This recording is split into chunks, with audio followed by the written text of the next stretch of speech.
Gracias por esperarnos. Les decía recién en la introducción que Gustavo Weiss, que pertenece a la Cámara Argentina de la Construcción, iba a estar con nosotros. Está en una conexión vía Skype, lo vamos a saludar. Gustavo, ¿cómo le va? Aquí en Infobae Televisión lo saluda Carlos Mira. ¿Cómo está?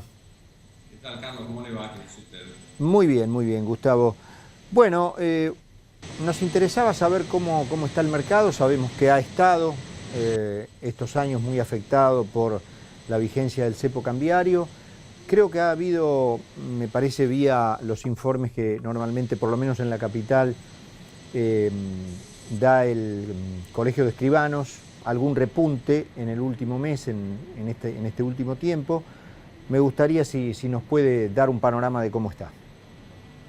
No, bueno, a ver, independientemente de lo que ha pasado el último mes, que efectivamente ha habido un pequeño repunte, en realidad la tendencia general de los últimos 2 años, diría yo, es que se inician menos edificios de lo que se iniciaban 2 años atrás, justamente por motivo del cepo del dólar. La realidad es que las escrituras suelen ser cambiantes, porque en muchos casos se pueden estar escriturando edificios que se vendieron hace más de 2 años atrás. Sí, claro, sí. Además, obviamente el tema de la venta y de la escrituración es una cuestión diferente de la construcción, pero digamos alguna línea puede tirarse, digamos, entre ambas. Pero sé que obviamente son estadísticas diferentes, ¿no?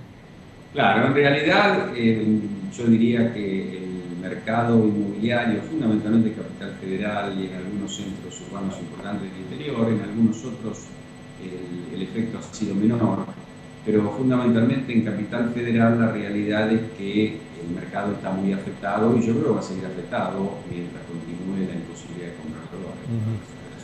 Gustavo, la evaluación de los inmuebles ha caído, digamos, el mercado 2011 versus el mercado 2014, ¿cuánto ha perdido en riqueza, en valor inmobiliario?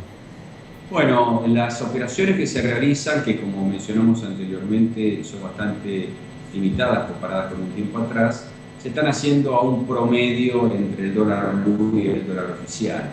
Con lo cual, si usted lo mide respecto al dólar blue, por llamarlo de alguna forma el dólar de libre disponibilidad, sí, efectivamente han tenido una caída. Si usted lo mide con respecto al oficial, al contrario, o sea que depende cuál sea su parámetro de medición. Pero si usted lo mide respecto al dólar blue, claramente han tenido una caída, sí. Pero como lo que usted me decía se está utilizando en el mercado es un promedio, digamos, si utilizamos esa unidad de medida, un promedio entre el libre y el oficial, ¿estamos más o menos en los valores de 2011? No, estamos, bueno, a ver, antes del cepo el dólar, el libre y el oficial era el mismo, ¿verdad? El mercado era un mercado, digamos, único. Sí, sí. Entonces, si usted asimila ese mercado único al dólar blue, claramente hubo una caída. Si ese mercado único usted lo asimila como valor económico, por decirlo de alguna forma, al dólar oficial de 8 pesos, en realidad hubo un incremento. Así que depende un poco cómo lo mide usted. Por eso digo, depende del valor de referencia del dólar que lo toma. Si lo toma del dólar blue, que lo toma mucha gente, porque en realidad el propietario lo que pretende es tener dólares billetes en su bolsillo, en ese caso hay una caída. ¿Cuánta gente trabaja en la construcción, Gustavo? Hoy tenemos aproximadamente 410.000 obreros formales, ¿no? Y eso, digamos... Discúlpeme, Carlos, hablamos de obreros de la construcción, naturalmente. Sí, claro, sí. Capataces, ingenieros, técnicos, etcétera, ¿no? Sí, digamos, la cifra de 410.000 incluye toda esta parte, digamos, jerárquica ¿o no? No incluye. Esto es solamente lo que corresponde a la UOCRA. ¿Y si tomamos el mercado completo? Es un poco más difícil de precisar, porque en realidad el tema de la UOCRA nosotros lo tenemos, yo diría, al milímetro, porque el que registra a esos empleados es el IERI, que es una institución que tenemos en conjunto con la UOCRA, que bueno, insisto, es la que maneja a la gente registrada. De la UOCRA. Los otros depende de cada emprendimiento, de cada empresa y demás, es más difícil de precisar. ¿Y usted cómo ve, digamos, la evolución del mercado laboral en la construcción? Porque muchos temen que justamente luego de tantos meses de influencia en lo que usted describía como una baja al principio, bueno, terminen impactando en el número de empleo, ¿no? Usted sabe, Carlos, que la industria es un 50% aproximadamente, es construcción y refacción de viviendas unifamiliares. Esto que llama un poco la atención, pero en realidad cuando usted computa en todo el país aquellas personas que se construyen su vivienda, ya sea una vivienda relativamente modesta en un barrio periférico o una vivienda muy importante en un country, o que refaccionan esas viviendas, eso representa un sector muy importante de la industria. Ese sector ha estado muy demandado en los últimos años porque la gente con pesos en su bolsillo ha decidido invertirlos. Eso continúa fuerte, la verdad que está muy demandado y sigue demandado aún. El resto, el otro 50%, a su vez la mitad es obra pública, la mitad es obra privada, donde entra toda la obra privada del país, entre otras el mercado inmobiliario. Y este último... Ese sector... ¿Gustavo? Hola. Sí, lo escucho, Carlos. Repítame porque nos encimamos allí y perdimos claridad en lo que dijo. Yo le decía que el otro 50%, la mitad es obra pública y la otra mitad es obra privada, y dentro de esa obra privada, que incluye fábricas, automotrices, petróleo, etcétera, está incluido el mercado inmobiliario. Ese sector del mercado inmobiliario naturalmente afecta a esta porción de la obra que yo le decía, pero el resto en principio no se ve afectado por este problema. Usted sabe, Gustavo, que obviamente no le es ajeno que la construcción ha sido tomada, incluso según algunos economistas, un poco engañosamente como parte de la inversión total del país. Algunos economistas dicen que como la construcción no es una inversión de tipo reproductivo, no podría tomarse técnicamente como una inversión, pero bueno, los efectos de los números, incluso que le interesan más al gobierno, ha sido tomado lo que se ha invertido en construir vivienda nueva y edificios como parte de la inversión global. Ese aspecto, ¿usted cómo lo ve en el futuro? ¿Cree que más inversores van a llegar al sector? ¿Cree que esto se va a recuperar para lo que usted comentaba recién como último segmento, es decir, de obra nueva? ¿O cree que vamos a estar en estos niveles de precaución? ¿Usted se refiere al mercado inmobiliario o a la industria en general? No, al mercado inmobiliario. No, yo creo que el mercado inmobiliario claramente en la medida en que... El mercado inmobiliario, usted sabe que es en gran medida un refugio de valor. Hay infinidad de gente, inversionistas, que participan del mercado inmobiliario, que no son los usuarios finales del producto y que lo usan como refugio de valor.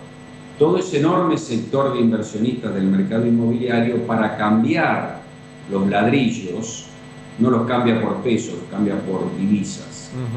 La medida en que no haya libre disponibilidad de divisas, ese mercado va a seguir sin ningún lugar a dudas tranquilo, por usar una palabra, y no va a tener el dinamismo que debería tener si los inversores participan activamente, entran al mercado inmobiliario, salen pero cobrando divisas y así sucesivamente. Yo entiendo y creo que la Cámara Inmobiliaria, que es la que monitorea más en detalle este tema de venta final, coincide que en la medida en que este tema no se solucione, el mercado inmobiliario va a seguir tranquilo. Creo que la definición es tranquilo, porque tampoco no es que no se hagan edificios, se hace mucho menos que antes, esta es la realidad. ¿Cuál es su resumen después de todo este tiempo de vigencia de la operación con Cedines y con BADES? Bueno, de los BADES no puedo opinar, porque usted sabe que el BADE es un instrumento financiero puro que uno suscribía a los efectos de que el gobierno hiciera inversiones en infraestructura, básicamente en infraestructura energética.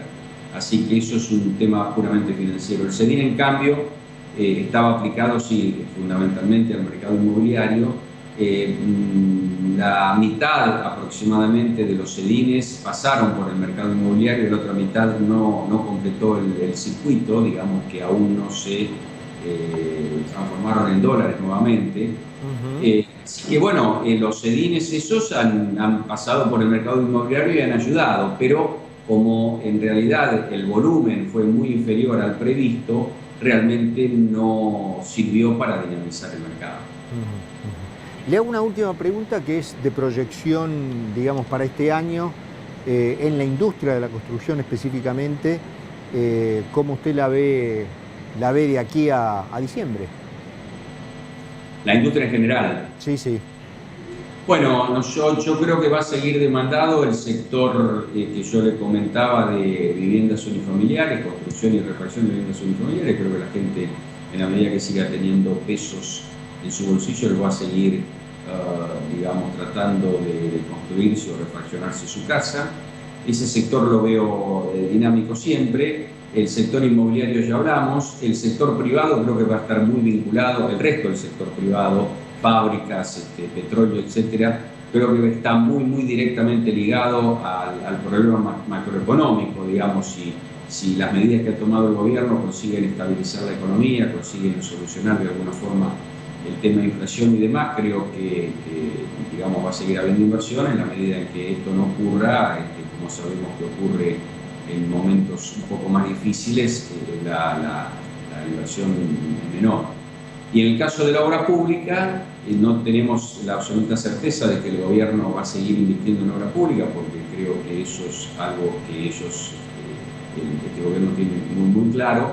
Tenemos una preocupación con respecto al aumento de los precios, de los costos de los materiales, que se verificaron entre diciembre y enero, que nos preocupa un poco en el rubro obra pública, pero confiamos que el gobierno, insisto, sigue invirtiendo en ese sector.